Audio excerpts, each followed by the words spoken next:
Oh, it'll be a few days before we get to see these.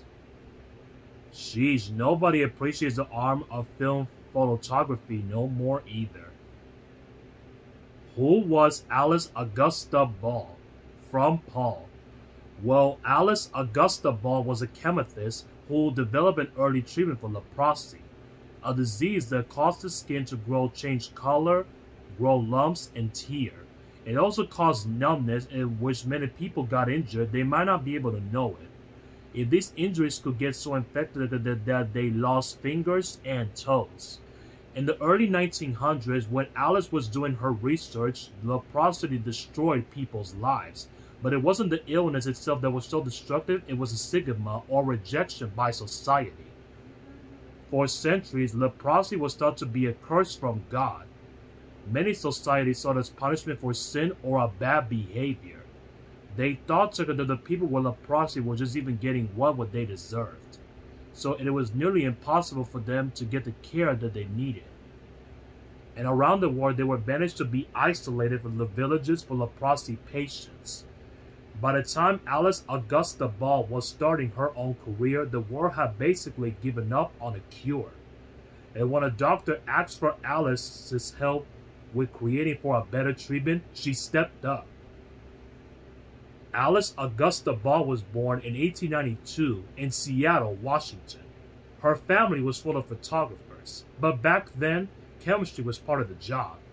And Alice saw them capture detailed images using substances like iodine and mercury. It was a magical introduction to the world of chemistry, and she was hooked. She went on to study how chemicals can be used as medicines or phenomenologicals.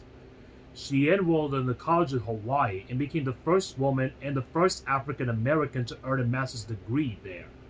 And remember, this was the early 1900s where women were discouraged from going to college and most of America was racially segregated. Black people were kept out of the schools, restaurants, and even hospitals that white people used. For Alice, working on leprosy treatment was a chance to help free others from unfair restrictions. And it was a fascinating and a concord and chemistry problem. Well, at the time, none of the available treatments for leprosy were very effective. In Asia, people found that an oil from chalmuga trees brought some relief. But there there were problems. Swallowing the drug caused intense nausea, so patients struggled to keep it down long enough for it to help. And injecting it didn't even work so well either, and it burned something terribly. For ages, doctors and scientists have been searching for a better way to get the medicine into patients. And Alice Augusta Ball was 23 years old, and she was determined to find it. And the problem was chalmuga oil as well as an oil. And the human body is mostly made with water, which doesn't even mix with oil. And if chalmuga oil can dissolve in water, it will much work better. Alice Augusta Ball taught classes in labs during the day and then worked on the chalmuga problem in her own free time. She focused on an improving its solubility and ability to be dissolved.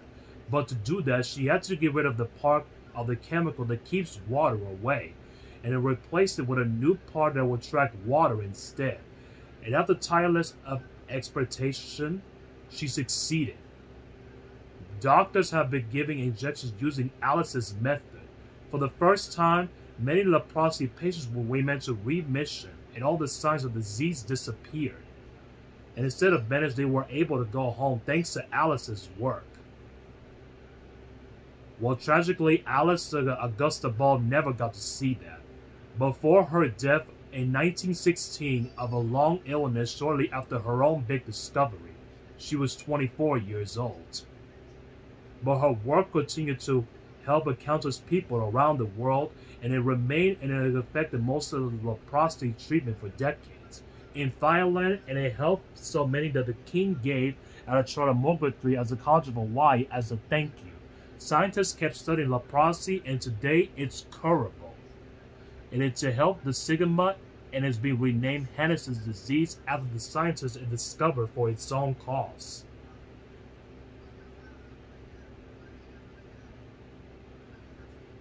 Hey, could you hold that sandwich up just a little bit more?